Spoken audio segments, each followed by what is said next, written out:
28 सितंबर 1704 की रात गुरु गोविंद सिंह जी अपने पूरे परिवार और लगभग 100 फॉलोवर के साथ आनंदपुर से निकले। रास्ते में मुगल सेना ने उन पर हमला कर दिया। इस लड़ाई में गुरु गोविंद सिंह के 2 बेटे साहिबजादा अजीत सिंह और झज्जर सिंह को वीर गति प्राप्त हुई। गुरु साहिब वहां से बच निकले, पर पूरी टुकड़ी पीछे छूट चुकी थी।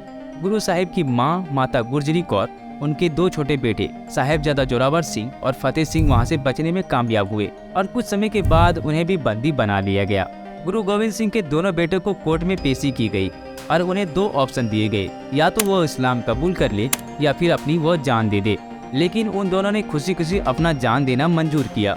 अगले ही दिन केवल 8 साल और 6 साल के दोनों साहिबजादों को बेरहमी से दीवार में चुनवा दिया गया, पर उनकी सांसें बंद होने से पहले ये दीवार टूट गई थी। लेकिन उनकी जान बख्शने के बजाय दोनों को बेहोशी की हालत में गले काट दिए गए। यह सारी क्रूरता के पीछे सिर्फ एक नाम था, मोहिउद्दीन मोहम्मद यानी औरंगजेब। औरंगजेब भारत का एक ऐसा इतिहास का नाम है जिसने मुगल भारत के नक्शे बदल के रख दिए। एक ऐसा शख्स जिसने निर्दयता की हदें पार कर दी थी। इस वीडियो में हम औरंगजेब से जुड़ी कुछ ऐसी बातें जानेंगे जो आज तक हमसे छुपाई गई। औरंगजेब का जन्म 1618 में गुजरात के दाहोद में हुआ था, जो शाहजहां और मुमताज का तीसरा बेटा और जहांगीर का पोता था।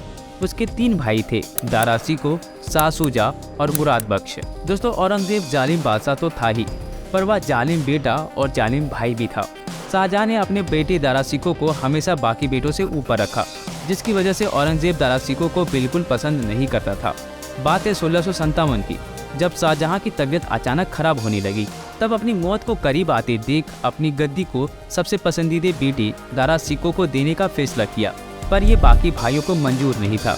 राज्य को हड़पने के लिए औरंगजेब ने मुराद बख्श के साथ मिलकर 4 साल पहले दारा शिकोह को सामूगढ़ की लड़ाई में हराया। दारा शिकोह को हराने के बाद औरंगजेब ने मुराद को भी ग्वालियर के फोर्ट में कैद कर लिया और शाह शुजा बर्मा में मारा गया था। अब औरंगजेब का रास्ता पूरी तरह से साफ हो चुका था। उसने अपने पिता को भी आगरा के फोर्ट में बंद कर दिया था और खुद को मुगल सल्तनत का बादशाह डिक्लेयर कर दिया। औरंगजेब इतना निर्दयी था कि अपने भाई दारा शिकोह को फटे पुराने कपड़े पहनाकर हाथी से बांधकर घसीटते हुए पूरी दिल्ली में घुमाया। प्रजा ने अपने राजकुमार के साथ ऐसा होते देख बहुत गुस्से में आ गई और सैनिकों पर पत्थर बरसाने लगी। यह देखकर औरंगजेब और भी भड़क गया और दारा शिकोह की सर कलम करने का फैसला सुना दिया और इस सर को शाहजहां के सामने ले जाने का आदेश दे दिया। अपने प्रिय बेटे के कटा हुआ सर देखकर शाहजहां के पैरों तले जमीन खिसक गई। कुछ साल बाद 1661 में मुराद को भी सजाए मौत सुना दिया गया और अपने पिता शाहजहां को आगरा फोर्ट में कैद करने के बाद उसने वहां पर वाटर सप्लाई पूरी तरह से बंद कर दिया। उनके पिता प्यासे मरना नहीं चाहते थे, पर औरंगजेब ने अपने पिता की एक न सुनी। 8 साल की कैद के बाद 1666 में शाहजहां ने आगरा फोर्ट में अपना दम तोड़ दिया। औरंगजेब ने जो अपने परिवार के साथ किया ये कोई सोच भी नहीं सकता था, लेकिन ये तो शुरुआत थी। अपनी रूलिंग के दिनों में औरंगजेब ने कुछ ऐसे डिसीजन लिए जिसे सुनकर आज भी सारी दुनिया के दिल दहल जाते हैं। औरंगजेब के हैवानियत के सबसे पहले उदाहरण थे सिखों के 9वें गुरु तेग बहादुर जी। सत्ता में आने के बाद औरंगजेब ने कश्मीरी पंडितों पर इस्लाम कबूल करने का दबाव बनाना शुरू कर दिया। गुरु तेग बहादुर जी ने उनकी मदद करने के लिए आगे आई। पंडितों को औरंगजेब से ये कहने को कहा कि अगर गुरु साहिब इस्लाम धर्म को कबूल कर लेंगे तो वह भी इस्लाम को कबूल कर लेंगे। यह बात जब औरंगजेब के कानों तक पहुंची तो उसने गुरु साहिब को मिलने के लिए दिल्ली बुलाया। गुरु साहिब अपने 3 फॉलोवर के साथ दिल्ली के लिए निकले, लेकिन वह दिल्ली पहुंचते उससे पहले ही मुगल सैनिकों ने उसे बंदी बना लिया और सरहिंद की जेल में डाल दिया। औरंगजेब ने गुरु साहिब को 2 ऑप्शन दिए, या तो वह भरे दरबार में चमत्कार करके दिखाए और साबित करे कि वह सचमुच में भगवान के कितने करीब हैं, या फिर इस्लाम कबूल कर ले। लेकिन गुरु साहिब अपनी बात पर अड़े रहे। जब लाखों कोशिश और टॉर्चर के बाद भी औरंगजेब को अपना काम बनता नजर नहीं आया तो उसने गुरु साहिब के सामने उनके तीनों साथियों को टॉर्चर करके मार डाला। पहले के शरीर को टुकड़े टुकड़े कर दिए, दूसरे को उबलते पानी में डाल दिया और तीसरे को जिंदा आग में जला दिया। लेकिन इसके बाद भी गुरु साहिब ने इस्लाम कबूल नहीं किया। इसके बाद चांदनी चौक के भरे बाजार में सबके सामने गुरु साहिब के सर कलम कर दिया गया। इसकी हैवानियत अभी तक खत्म नहीं हुई थी और उसके अगले निशाने में थे छत्रपति संभाजी महाराज। छत्रपति संभाजी महाराज शिवाजी महाराज के बड़े बेटे थे। 23 साल की उम्र में ही अपने पिता को खो देने के बाद संभाजी ने पूरे राज्य की जिम्मेदारी अकेले संभाली।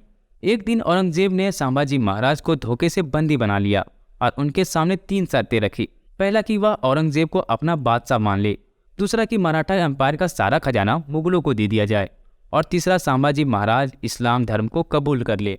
लेकिन वीर संभाजी महाराज ने किसी कीमत पर इन तीनों शर्तों को मानने से इनकार कर दिया और फिर औरंगजेब ने कुछ ऐसा किया जिससे पूरा मराठा साम्राज्य को गहरी चोट पहुंची। उन्हें ऊंट पर लेटाकर पूरे राज्य में घुमाया। रास्ते में उन पर पत्थरें भी बरसाई गई और लोगों को उन पर यूरिनेट करने के लिए भी कहा गया। संभाजी महाराज को 40 दिनों तक औरंगजेब ने कैद करके रखा था और 40 दिनों तक हर दिन भयानक से भयानक तरीके से टॉर्चर किया करता था।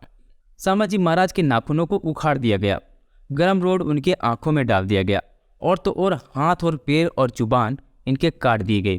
लेकिन वीर संभाजी महाराज टस से मस नहीं हुए।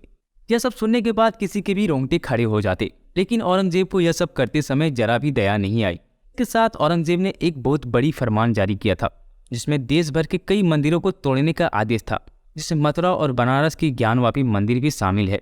और इसके साथ जिस जजिया कर को अकबर ने बंद कर दिया था, उस जजिया कर को औरंगजेब ने फिर से नॉन मुस्लिम कम्युनिटी के लिए चालू कर दिया। दोस्तों, बहुत से लोग कहते हैं कि औरंगजेब बहुत अच्छे शासक थे।